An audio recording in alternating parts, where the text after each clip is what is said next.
அனைவருக்கும் வணக்கம். நான் உங்கள் 5ஆம் தலைமுறை ஜோதிடர் ராம்குமார் ராஜேந்திரன். நம்ம இன்னைக்கு பார்க்க போகிற தலைப்பு, கடக ராசி அன்பர்களுக்கு உங்களுடைய ராசிக்கு 12ஆம் இடமான மிதுன ராசியில் குரு பகவானுடைய வக்ர நிவர்த்திங்க.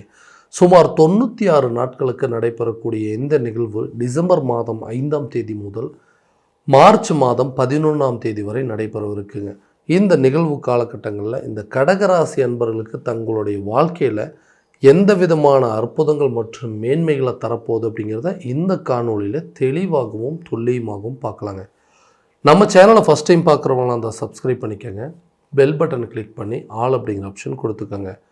கடகராசி அன்பர்கள் சந்திர பகவானை அதிபதியாக கொண்டவர்கள். எந்த ஒரு விஷயத்தையுமே சுறுசுறுப்பாக செயல்படக்கூடிய நபர்கள். சூழ்நிலைக்கு தகுந்தாற்போல் தன்னுடைய வாழ்க்கை நிலையை மாற்றி அமைத்து கொள்ளக்கூடிய தன்மைகளை கொண்டவர்கள். தன்னை சுற்றி இருக்கிறவங்க எப்போவுமே மகிழ்ச்சியாக இருக்கணும்னு நினைக்கிறவங்க. எவ்வளோ கஷ்டங்கள் வந்தாலும் எவ்வளோ சூழ்நிலைகள் வந்தாலும் அதை யாருக்கிட்டையுமே வெளியே காட்டிக்க மாட்டாங்க. தனக்குள்ளேயே வச்சுக்கிட்டு வெளியே ஒரு மகிழ்ச்சிகரமான சூழ்நிலை இருக்கிற மாதிரி காட்டிக்கக்கூடிய நபர்களும் இந்த கடகராசி என்பர்கள். நிறைய கஷ்ட நஷ்டங்களை இளம் வயதிலிருந்தே சந்திச்சுட்டு வந்தீங்க.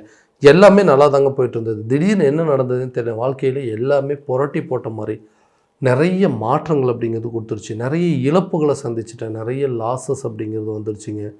பொருள் இழப்பு, பண இழப்பு, கூட இருந்த நபர்களையே சில பேர் இழக்கிற மாதிரி சில சூழ்நிலைகள், நிறைய நஷ்டங்களையும் சந்திச்சாச்சு.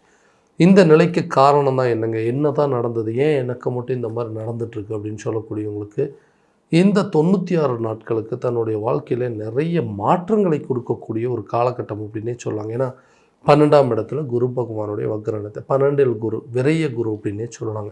பெரிய மாற்றங்களை கொடுக்க, இது வரைக்கும் நிறைய நஷ்டங்களை ஏற்படுத்திப்பாங்க. அந்த நஷ்டங்கள் கூட உங்களுக்கு சுபவிரயமாக மாறக்கூடிய காலகட்டங்கள். இந்த நஷ்டம் இழப்புகள் அப்படின்னு சொல்கிற நேரத்தில் தான் வேலை சம்மந்தப்பட்ட சில இழப்புகள். நல்ல வேலைக்கு போயிட்டு இருந்தேன், எல்லாமே நல்லபடியாக இருந்தது, திடீர்னு எனக்கு வேலை போயிடுச்சுங்க, எல்லாத்தையுமே இழந்துட்டு இன்றைக்கி வீட்டில் உட்கார்ற மாதிரி சில சூழ்நிலை.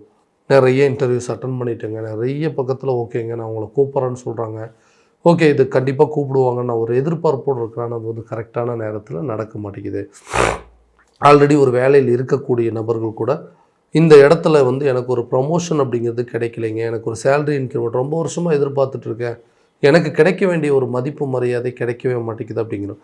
ஸோ அந்த மாதிரி ஒரு சூழல் அப்படிங்கிறது. சரி, இதை விட ஒரு பெட்டர் ஜாப் போகலாமா, இதை விட ஒரு நல்ல வாய்ப்பு எனக்கு கிடைக்குமா, வேறு ஒரு பிரான்ச்சுக்கு போகலாம் அப்படிங்கன்னா, இல்லைனா வேறு ஒரு கம்பெனிக்கு மாற்றி போகலான்னு இருக்கிறேன். ஸோ இந்த மாதிரி நிறைய விஷயங்கள் எல்லாமே எனக்கு தடைப்பட்டுகிட்டே இருக்குது. ஸோ முதல் விஷயமே இந்த வேலை கிடைக்காத நபர்களுக்கு, இந்த வேலையில் இருந்த நபர்களுக்கு திடீர்னு வேலை போனதுக்கப்புறமா புதுசாக எந்த ஒரு வாய்ப்புமே கிடைக்கல அப்படின்னு எதிர்பார்த்துட்ருக்கிறவங்களுக்கு கூடிய விரைவில் புதிய வேலை வாய்ப்புகள் உங்களை தேடி வரக்கூடிய ஒரு காலகட்டம் அப்படின்னு சொல்லலாங்க. நீங்கள் கஷ்டப்பட்டதுக்குண்டான பலன்கள் அப்படிங்கிறது கிடைக்கும். நிறைய இன்டர்வியூஸ் அட்டன் பண்ணியிருப்பீங்க, நிறைய இடத்துல போய் இன்டர்வியூஸ் எல்லாம் அட்டன் பண்ணிவிட்டு ஓகே அவங்க கூப்பிடுவாங்கன்னு எதிர்பார்த்துட்ருக்கீங்க. இந்த காலகட்டங்களில் கண்டிப்பாக உங்களுக்கு ஏதாவது ஒரு வாய்ப்புகள் உங்களை தேடி வரக்கூடிய காலகட்டம். ரொம்ப நாளைக்கு முன்னாடி அட்டன் பண்ண இன்டர்வியூவாக இருக்குங்க, அவங்க உங்களுக்கு கூப்பிட்டு ஓகேங்க இப்போ ஓப்பனிங்ஸ் இருக்குது, நீங்கள் ஜாயின் பண்ணிக்க முடியுமா அப்படின்னு கண்டிப்பாக கேட்கணும். ஸோ வேலை இழந்த நபர்களுக்கு புதிய வேலை அப்படிங்கிறது கிடைக்குங்க. ரொம்ப வருஷமாக ஒரு கம்பெனியில் வேலை பார்த்துட்ருக்கிறவங்களுக்கு, ஒரு நிறுவனத்தில் வேலை பார்க்குறவங்களுக்கு ஒரு ப்ரமோஷன், சேலரி இன்க்ரிமெண்ட் அப்படிங்கிறதுலாம் இந்த நேரத்தில் உங்களை தேடி வரக்கூடிய ஒரு தருணமாக இருக்க போது. நீங்கள் எதிர்பார்த்த நிகழ்வுகள் நடக்குங்க. நீங்கள் எதிர்பார்த்தபடி உங்களுடைய சம்பள உயர்வும் சரிங்க, உங்களுடைய பதவி உயர்வும் சரி, ஒரு இடத்துலேருந்து இன்னொரு இடத்துக்கு மாற்றம் ஆகணும்னு நினச்சதும் சரி, வேறு ஒரு வேலைக்கு போகணும்னு நினச்சது எல்லாமே கட்டாயமாக இந்த காலகட்டங்களில் நிச்சயமாக உங்களுக்கு உருவாகும். நீங்கள் நினச்சபடி ஒரு நினைத்த துறையில் சாதித்து காட்டக்கூடிய அளவுக்கு சில யோகங்கள் இந்த நேரங்களில் கட்டாயமாக உருவாகுங்க. தொழில் ரீதியாக வந்த தடைகள் அப்படிங்கிறதாகலாம், தொழிலில் நிறைய மாற்றங்களை பண்ணணும், நிறைய முன்னேற்றங்கள் பண்ணணும், புதுசாக ஏதாவது சேஞ்சஸ் பண்ணணும், புதிய பிஸ்னஸ் ஸ்டார்ட் பண்ணணும்னு நினைக்கிறவங்களுக்கு இது ஒரு அற்புதமான காலகட்டங்கள் அப்படின்னே சொல்லலாம். இந்த நேரத்தில் புதிய தொழிலை தொடங்குவதற்கான ஒரு வாய்ப்பும், ஆல்ரெடி இருக்கிற பிஸ்னஸை பெரிய அளவில் ரீச் பண்ணுறதுக்கும் அதில் நிறைய மாற்றங்கள் செய்கிறதுக்கான யோக காலகட்டங்கள். இதுவரை வந்த நஷ்டங்கள் அப்படிங்கிறது விலகுங்க. தேக்க நிலையில் இருக்கக்கூடிய தொகைகள், வெளியே வரக்கூடிய உங்களுடைய ரிட்டர்ன்ஸ், இதெல்லாமே கரெக்டான டைமில் சேரும். ரொம்ப நாளைக்கு முன்னாடி தொழிலில் போட்ட முதலீடுகள் கூட உங்களுக்கு லாபகரமாக மாறுங்க. ரொம்ப நாளைக்கு முன்னாடி கிரெடிட் கொடுத்துருப்பீங்க, அந்த பணம், அதாவது நீண்ட நாட்களாக வர வேண்டிய தொகைகள் அப்படிங்கிறது உங்கள் கைக்கு சேரக்கூடிய ஒரு தருணமாக இருக்க போதுங்க. திருமணம் சார்ந்த யோகங்கள், திருமணம் அப்படிங்கிறது ஒன்று பெரிய தடைகளாக இருக்குது. ஏன்னா நான் என்னோடய வாழ்க்கையை நான் நினச்சபடி வாழணும், நான் நினச்சபடி ஒரு மன வாழ்க்கை அமையணும், ஸோ இந்த மாதிரி தான் ஒரு பொண்ணு பார்க்கணும், இந்த மாதிரி தான் ஒரு பையன் இருக்கணும் அப்படின்னு சொல்லி நானாக தேர்வு செய்த ஒரு வாழ்க்கை. அந்த வாழ்க்கை எல்லாமே கரெக்டான விதத்தில் போயிட்டு இருந்தது. திடீர்னு என்ன நடந்ததுன்னே தெரியல, எங்களுக்குள்ள தேவையில்லாத ஒரு மிஸ் அண்டர்ஸ்டாண்டிங் வந்துச்சு. இதனால் இந்த லவ் அப்படிங்கிற ஒரு விஷயத்தை அடுத்தது திருமணம் வரைக்கும் கொண்டு போக முடியுமா, காதலர்கள் நாங்கள் 2 பேரும் திருமண ஒப்புதல்கள் வாங்க முடியுமா அப்படிங்கிற சந்தேகங்கள் வந்துருச்சு. அதே நேரத்தில் நிறைய பேர்த்துக்கு இந்த திருமணம் தடை அப்படிங்கிறது இருக்குங்க. ஏன்னா எல்லாமே அமைப்பு வரன்கள் கரெக்டாக கைக்கூடி வருது, ஏதாவது ஒரு காரணத்தினால அதை கை விட்டு போயிடுதுங்க. நானாக எல்லாத்தையுமே உருவாக்குறேன், அந்த மேரேஜ் அப்படிங்கிறது சரி ஏதாவது ஒரு காரணத்தினால ஜாதக குறைபாடுகளுக்கான தோஷம் இருக்கிறதுனாலன்னு சொல்லிட்டு ஏதாவது ஒரு ரீசனால் வந்து திருமணம் தள்ளி தள்ளி போயிட்டுருக்குன்னா, கூடிய சீக்கிரத்தில் உங்களுக்கு திருமணம் அப்படிங்கிற ஒரு யோகம் இருக்குங்க. காதலர்கள் திருமணம் சம்மந்தப்பட்ட ஒப்புதல்கள் அப்படிங்கிறது வாங்கக்கூடிய ஒரு காலகட்டமாக இருக்கும் போது, நீண்ட நாட்களாக இருந்து வந்த திருமண தடைகள் அப்படிங்கிறது அகலும். பிரிந்த காதலர்கள் ஒன்று சேரக்கூடிய காலகட்டம் அப்படின்னு சொல்லுவாங்க. அப்போ குழந்தை இல்லாத தம்பதியினருக்கு குழந்தை பாக்கியம் கண்டிப்பாக இருப்பாங்க. ஏன்னா ரொம்ப வருஷமாக வந்துட்டு குழந்தை பாக்கியம் அப்படிங்கிறது உங்களுக்கு ஒரு பெரிய தடையாக இருக்குதுங்க. ஒரு குழந்தை இருக்குது, அடுத்து அடிஷ்னலாக இன்னொரு குழந்தை இருந்ததுன்னா அவங்களுக்கு ஒருத்தருக்கு ஒருத்தர் ஆதரவோ ஆறுதலாக இருக்குமே அப்படின்னு முயற்சி பண்ணுறவங்க, அதுவும் சரியான நேரத்தில் நடக்க மாட்டேங்குது. நிறைய பேர்த்துக்கு முதல் வாரிசு அப்படிங்கிறதே தடைப்பட்டிருக்குது, மிஸ்கேரேஜ் அப்படின்னு ஆகிட்டே இருக்குங்க. நிறைய வைத்தியங்கள் பண்ணிகிட்டு இருந்துட்டோம், நிறைய ட்ரீட்மெண்ட் பண்ணியாச்சு, எதுவுமே எங்களுக்கு சப்போர்ட் பண்ணலன்னு யோசிச்சுட்டு இருக்கிறவங்களுக்கு கட்டாயமாக இந்த 96 நாட்கள் ஒரு நல்ல யோக காலமான ஒரு காலகட்டங்கள். நீங்கள் செய்யக்கூடிய ஒவ்வொரு மருத்துவ செலவினங்களும் கூட உங்களுக்கு ஒரு நல்ல பலனை கொடுக்கக்கூடிய ஒரு காலகட்டமாக இருக்க போகுது. வீண் செலவுன்னு நினச்சிட்டு இருந்தீங்க, கண்டிப்பாக அது ஒரு சுப விரயமாக தான் மாறுங்க. கூடிய சீக்கிரத்தில் குழந்தை பாக்கியம் ஏற்படும்.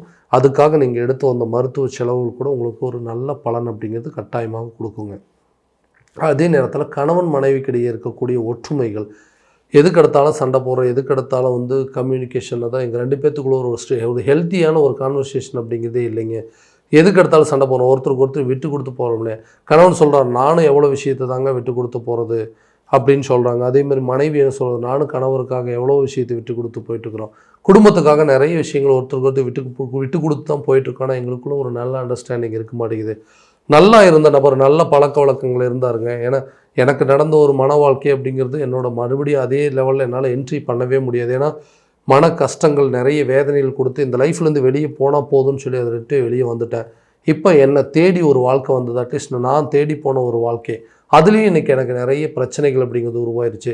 இதை கண்டினியூ பண்ணலாமா, இல்லை இதை விட்டு விலகி போயிடலாமா, இல்லை இது நல்லதா கெட்டதா அப்படின்னு தெரியாத ஒரு குழப்பத்தில் இருக்குன்னு சொல்கிறவங்களுக்கு கட்டாயமாக மனக்குழப்பங்கள் அப்படிங்கிறது நீங்கும். பிரிந்த நபர்கள் ஒன்று சேருவாங்க. விட்டுட்டு போன நபர்கள் கூட உங்களை தேடி வரக்கூடிய ஒரு காலகட்டமாக இருக்க போது, உங்களுடைய அன்பு என்ன, அக்கறை என்ன அப்படிங்கிறது முழுசாக தெரிஞ்சுக்கிட்டு, அந்த இடைப்பட்ட காலகட்டங்கள், உங்களை பிரிஞ்சிருந்த காலகட்டங்களை தான் உங்களுடைய தன்மை என்ன, உங்களுடைய கேரக்டர் என்ன, நீங்கள் பக்கத்தில் இருக்கும்போது என்னென்ன நல்லது நடந்தது அப்படிங்கிறதெல்லாம் யோசித்து அவங்களே உங்களை தேடி வரக்கூடிய ஒரு காலகட்டமாக இருக்கும். ஸோ பிரிந்த நபர்கள் ஒன்று சேருவாங்க, பிரிந்த காதலர்கள் ஒற்றுமை ஏற்படுங்க.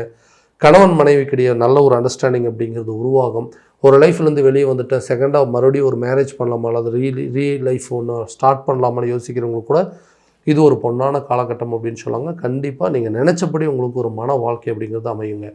ரொம்ப காலகட்டமாக ஒரு வீடு கட்டணும், ஒரு வண்டி வாகனம் வாங்கணும், ஒரு கார் வாங்கணும், பைக் வாங்கணும்னு சொல்லி யோசிக்கிறேங்க. ரொம்ப முயற்சி பண்ணிகிட்ருக்கிறேன், ஒரு இடம் வாங்குறதுக்கு முயற்சி பண்ணுறேன். இதெல்லாம் எதுவுமே நடக்க மாட்டேங்குது.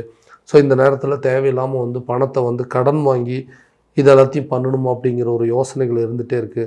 என்ன பண்ணுறதுங்க, இதனால் குடும்பத்தில் வந்து நிம்மதி இல்லாமல் இருக்குது. சொந்தமாக ஒரு வீடு இல்லை, நமக்கு சொந்தமாக ஒரு இடம் இல்லை, சொந்தமாக ஒரு கார் வாங்க முடியல, சொந்தமாக ஒரு பைக் வாங்க முடியலன்னு சொல்லி இதே ஒரு காரணமாக வச்சு குடும்பத்தில் தேவையில்லாத சண்டை சச்சரவுகள் அப்படிங்கிறது உருவாகுதுங்க.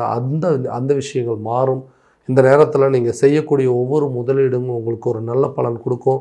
சொந்தமாக வீடு கட்டுவீங்க, வண்டி வாகனம் வாங்குவதற்கான முயற்சிகள், பேங்க் லோன் சார்ந்த விஷயங்கள் கூட உங்களை தேடி அப்ரூவல் கிடைக்கக்கூடிய ஒரு காலகட்டமாக இருக்க போது, நீண்ட நாட்களாக நிலுவையில் இருந்து வந்த வங்கி கடனாக இருக்கட்டுங்க, வரவேண்டிய தொகைகளாக இருக்கட்டும், உங்கள் கைக்கு வந்து சேரக்கூடிய ஒரு தருணமாக இருக்க போது, ஆரோக்கியத்தில் இருந்து வந்த தடைகள் அப்படிங்கிறது அகலும்.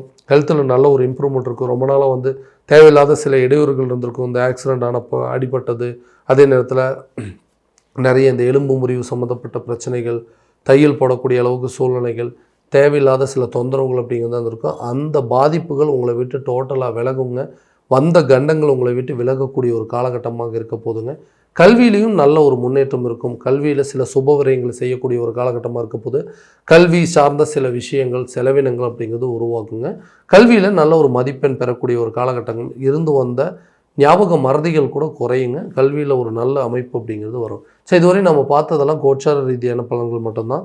இந்த பலன்கள் அனைத்து உங்களுக்கு நடக்குமானா உங்களுடைய சுய ஜாதகத்தை முழுமையாக தெரிஞ்சுக்கிட்டு அதற்குண்டானபடி சில முயற்சிகள் எடுக்கும்போது வாழ்க்கையில் நல்ல விதமான வெற்றிகள் அப்படிங்கிறது உங்களுக்கு கிடைக்குங்க.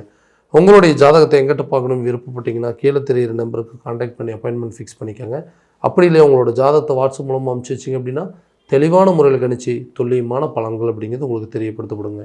மீண்டும் அடுத்த காணொளியில் உங்களை சந்திக்கும் முறை உங்களிடமிருந்து விடைபெறுவது உங்கள் ராம்குமார் ராஜேந்திரன். நன்றி.